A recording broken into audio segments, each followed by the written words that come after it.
This video was sponsored by Enhance, Elbilmek, a bit planner, Kempower and Bilkomponenter. Yo, what's up? Today we are at the Birken Gardermoen and I'll be doing a side-by-side comparison between Volkswagen ID3 Pure Business versus MG4 64 kWh or long range luxury. So, you know, these cars, they are actually quite similar in price in Norway right now because there's a discount period, a campaign, what they call a campagne on the MG4. Whereas the Volkswagen, at least that's the price they have. So let's start with the Volkswagen. This is quite stripped down. It's the Pure, it's the poor man's car. It has almost nothing. We have no heat pump. We have 170 horsepower. Okay, great. We have 55 kWh battery. It charges pretty fast. That's awesome. But there is no auto steer, you know, no travel assist. Only 7 kilowatt onboard charger. No electric adjustable seat. No 360 camera. And even when you approach the car, it will not unlock for you. And there's even no button here, unlike the more expensive ID3s. So you have to always use the key fob to unlock it. And this car costs 320k NOK. And then the MG4 is just marvelous in comparison because normally it costs 364k NOK, but now it is on discount for 300k and it's going to last until the end of May. And then even after that time, I asked the dealership, they say that, you know, it's unlikely to go back to the same level. They probably still try to keep the same. Here you get 64 kWh battery, more range of course. You get 204 horsepower on the rear wheel, just like here, also rear wheel, but 170. You get MG Pilot, which is, you know, lane assist. Oh yeah. You get heat pump, and then you get 360 camera, and you also get electric adjustable seat, but okay, no memory. So, you know, we already killed the horse. We already beat the, I mean, the horse already dead. We're now gonna beat the dead horse, right? The Volkswagen. Or is it really that bad? Well, let's find out. First we check under the hood on the Volkswagen. Okay, well, just have to do this. So it is very compact. Look how short it is. And that means more cabin space, but no frunk here.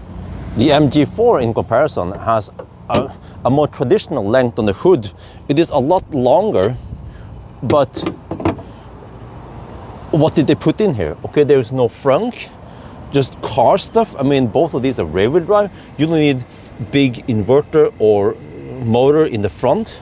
But here, it seems like the Volkswagen is better when it comes to space utilization. When it comes to the trunk, the ID3 has a bigger trunk. When I did the banana box test, I managed to put one more banana box in the ID3. But here, okay, MG4 looks like this. Here we get a lid where you can adjust it, but in the ID3 Pure there's no adjustment in the level there. So then let me measure. Okay, we want to take out this lid for now and measure the length here. 73 centimeters here, 76 centimeters here. Width is roughly 93 centimeters. Width here is 102 centimeters. Height here is 78 centimeters. Height here is 76 centimeters. So here, Volkswagen wins. The MG trunk looks like this. We have some side pockets here. No hooks for securing cargo. Maybe they don't secure cargo in China. Tire repair kit, so on. What the heck is this thing? And then light over there. In the ID3, we have securing hooks. Plenty of them. How about 1, 2, 3, 4, 5, 6, 7, 8? We have extra hooks here because there are no hooks over there. Yes, and then still light there, but then 12-volt outlet is in the trunk here. When we fold the seats, the MG4 seems to have flatter seat than the ID3. But what about the length? Measure here. We have 160 centimeters here. Okay, I have to go up so I can point the laser. Oh, 157 centimeters. What about behind the passenger seat that's been pushed all the way forward? Then we get 177 centimeters. And here we get 184 centimeters. Wait, okay, diagonally, last measurement for some IKEA stuff, 202 centimeters. And in the ID3, about 190 centimeters. MG4 wins! And in the MG4 we have Velcro hiding the Isofix holes. I mean, it's not the most elegant solution, but it works okay. And front seat, no Isofix. ID3 has a way better solution. We have these lids and they stay there, they don't disappear anywhere. And we also have Isofix in the front. And then here's a switch for passenger airbag. Well, now we put the Cybex 090T car seat in the back, and I want to see how much space we have in the front in the MG4. Okay, wow, plenty of space. Wait, if I recline slightly there, wow, there's so much space here. So if I go more forward, so I still have okay seat position, then I can recline. Really well, wow. Really good space here. In the ID3, whoa, we get impressive space here. And the ID3 is actually 2.2 centimeters shorter than the MG4. But what if I now go forward? So I still have okay leg room. Okay, but here you have to twist this. It's kind of clumsy. Wow, I feel like the space in the ID3 is better than MG4. And the back seat of the MG4 is 135 centimeters wide. And then the height here is 36 centimeters. The length here is 48, let's say 49 centimeters. I feel like we have pretty good comfort in the back here. In the ID3 we have 128 centimeters, slightly narrower seat bench. But the height here is roughly the same, 36 centimeters. What about length here? 48 centimeters, yeah, more or less the same. Maybe it's tad a little bit shorter.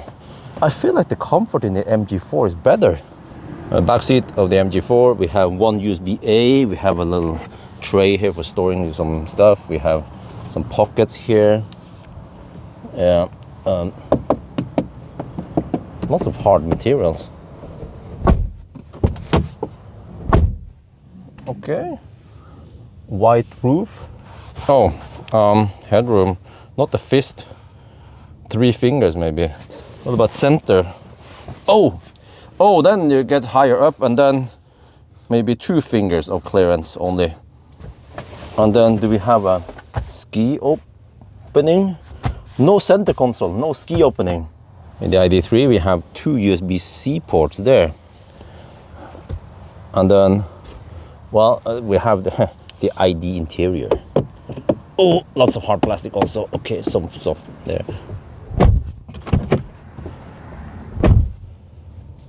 And then here we have black headliner and lights there.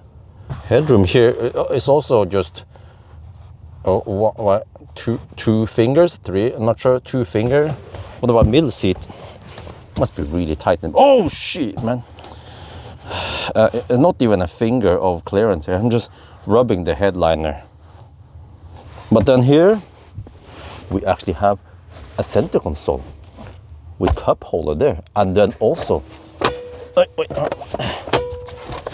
big ski opening. Yeah, Deutsche Autos for the win. Backup camera in the MG4. Well, okay, the chime there though, they could drop the chime, but it appears to be kind of blurry or low resolution. It's like VGA graphics. But then we have 360 camera. And then also if you go forward, you get the forward camera. In the ID3, you have a bigger screen. And it seems to be, well, slightly higher resolution. Not as tack sharp as Tesla or Kia EV3 I tested recently. But at least the picture here is a lot bigger, I like it. But then no forward camera, just backup camera, and also no 360 camera. Front seat in the MG4. We have electric adjustable seat. It can go up and down in many different angles, but there is no memory. And then steering wheel goes up and down, in and out. Sunrise I can pivot, but cannot extend. In the ID3, we have just manual adjustment of the seat, and you can go up and down like this, and then we can adjust the angle here, but it's just the twist thing, which at least I personally don't like. And then steering wheel can go in and out, up and down. Sun visor pivots but doesn't extend. So in the ID3 we have a quite small instrument cluster, and I'm sure that it follows the steering wheel column. And then here we have a relatively large screen. We have illuminated buttons here also. This is the new, before it didn't have it.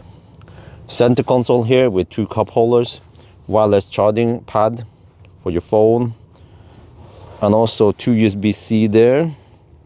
Big center storage here, but you notice no 12-watt outlet in the front. And then we have the haptic crap here. Yes, the gear selector is over here, and then we have some buttons here for lights, and then more buttons here. You guys know it from VAG, right? That you have to press rear to lower the rear windows.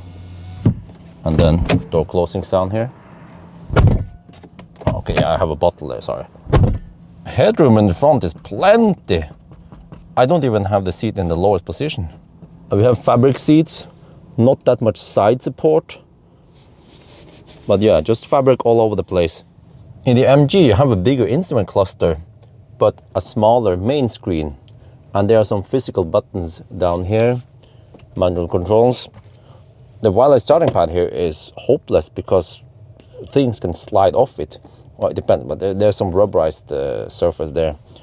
The MG gear selector, and then quite much open space here. Cup holders there, but you can't have 2 long bottles, right?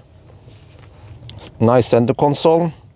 And then here, okay, kind of hard to reach it, but you have 1 USB-C, 1 USB-A, and 12-volt outlet there. Is that a smoker's package? No, okay.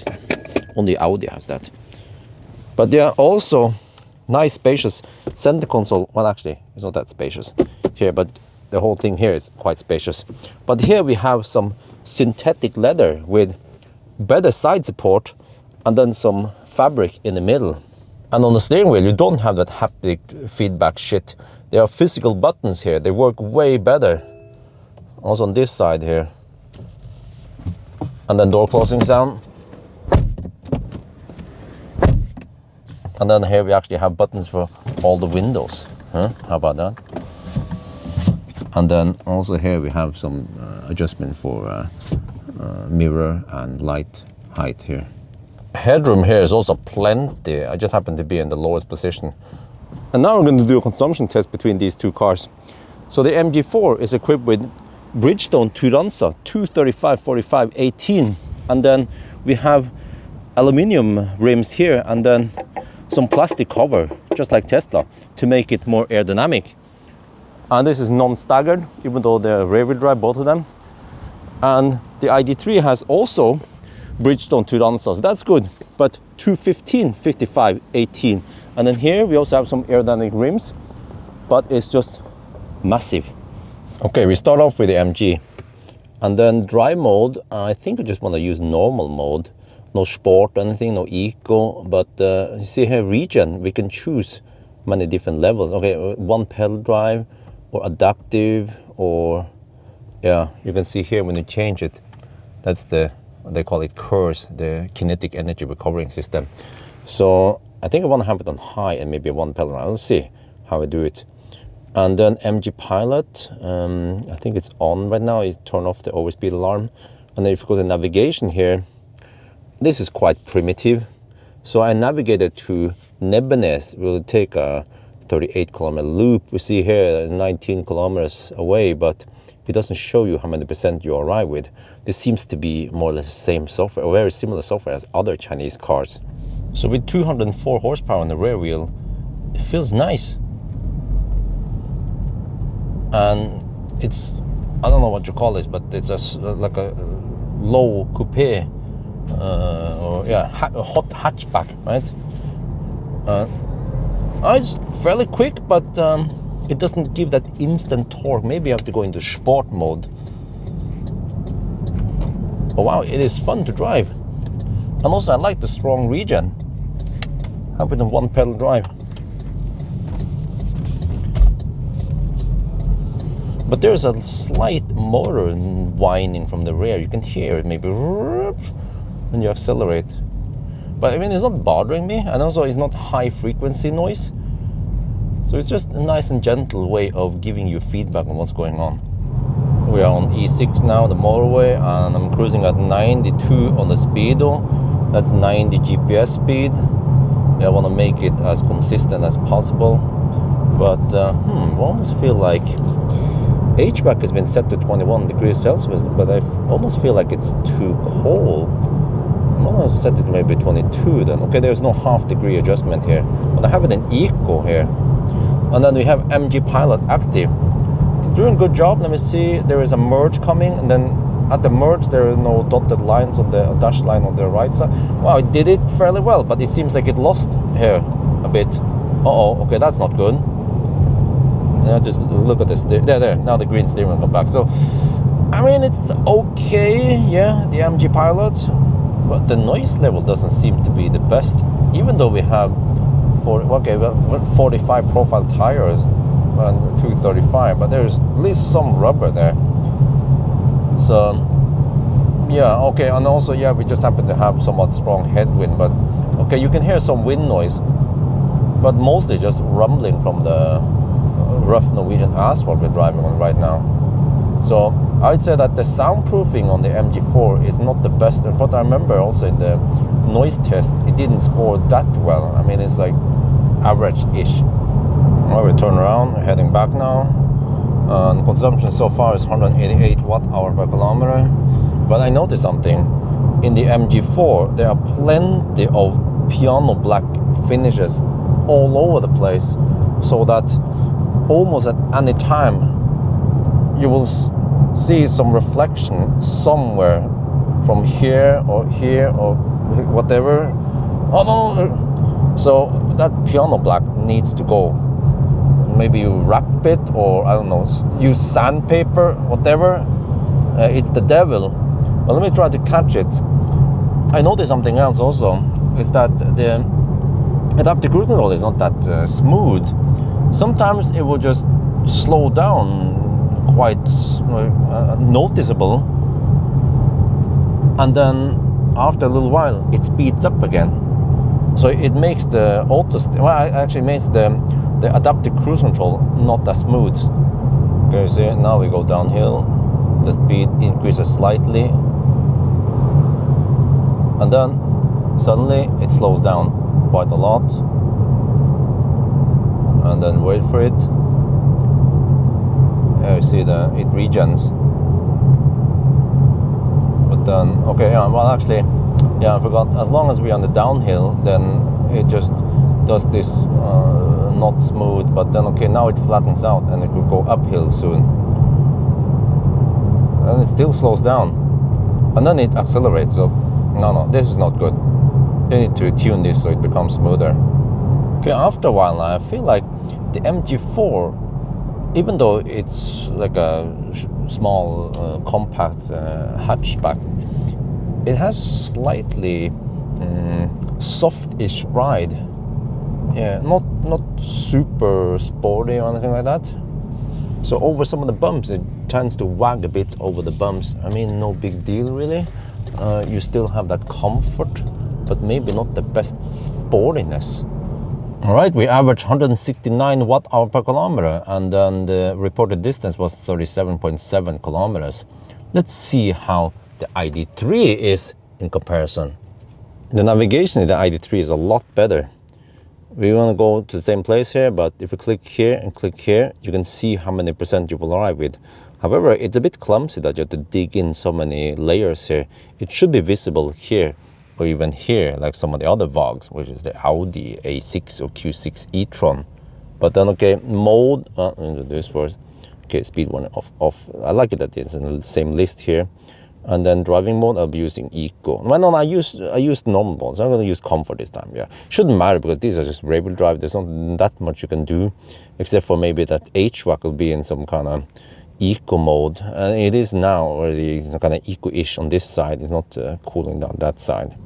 But the ID3, when we drive now in roundabouts or a typical city scenario, I feel like it's more refined. Also feel like it's slightly tighter than the MG4.